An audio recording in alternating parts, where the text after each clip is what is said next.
26 नवंबर 2008 की रात मुंबई अपनी रफ्तार में डूबी हुई थी। रोशनी से जगमगाती सड़कें, भागती लोकल ट्रेनें और मरीन ड्राइव पर चलती ठंडी हवा। लेकिन ये सुकून कुछ ही पलों का मेहमान था। रात करीब 8:30 बजे अचानक छत्रपति शिवाजी टर्मिनस पर गोलियों की आवाज गूंजी और देखते ही देखते स्टेशन चीखों, भगदड़ और खून से भर गया।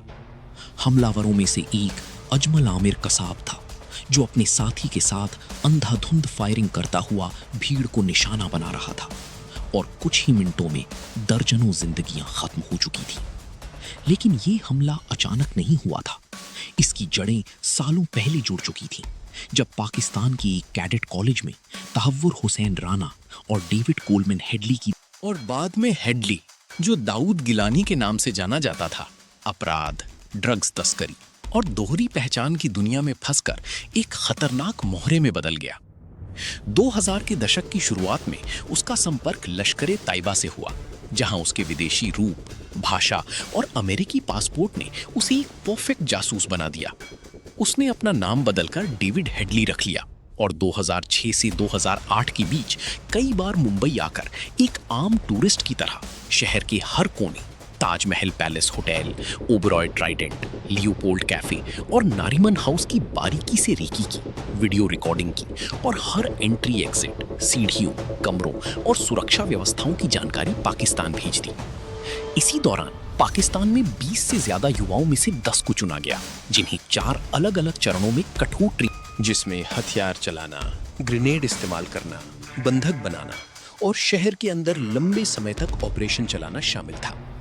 22 नवंबर 2008 को ये 10 आतंकी कराची से समुद्री रास्ते निकले। रास्ते में एक भारतीय मछली पकड़ने वाली नाव कुबेर को हाईजैक किया, उसके क्रू को मार दिया और कप्तान को मजबूर किया कि वो उन्हें मुंबई के पास तक लेकर आए।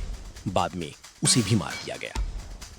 26 नवंबर की रात ये आतंकी मुंबई के तट पर उतरे, भारतीय कपड़े पहने हुए और शक से बचने के लिए आम लोगों की तरह व्यवहार करते हुए फिर 5 टीमों में बंटकर अपने अपने टारगेट्स की ओर बढ़ गए। इसके बाद जो हुआ वो 60 घंटे तक चलने वाला एक भयावह अध्याय था। शहर के अलग अलग हिस्सों में गोलियां गूंज रही थीं। लियोपोल्ड कैफे में अचानक फायरिंग हुई, ताजमहल पैलेस होटल और ओबेरॉय ट्राइडेंट में लोगों को बंधक बनाया गया और नारीमान हाउस में घंटों तक घेराबंदी चली, जबकि पूरी दुनिया लाइव टीवी पर इस हमले को। इसी दौरान कसाब और उसका साथी शहर में आगे बढ़ते हुए पुलिस से भिड़ गए, जिसमें कई बहादुर अधिकारी शहीद हो गए।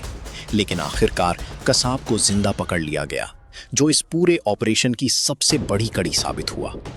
इस बीच भारतीय सुरक्षा बलों ने जवाबी कार्रवाई शुरू की और ऑपरेशन ब्लैक टॉर्नेडो चलाया गया, जिसमें हेमंत करकरे, विजय सालास्कर, अशोक कामटे और संदीप उन्नीकृष्णन जैसे बहादुर अधिकारियों ने अपनी जान की बाजी लगाकर आतंकियों का सामना किया और सर्वोच्च बलिदान दिया। कई घंटों तक चले इस ऑपरेशन में धीरे धीरे सभी आतंकियों को खत्म कर दिया गया और शहर को उनके कब्जे से आज़ाद कराया गया। इस हमले में 166 लोगों की जान गई और 300 से ज्यादा लोग घायल हुए।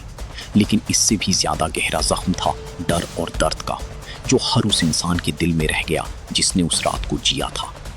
फिर भी इस तबाही के बावजूद मुंबई रुकी नहीं।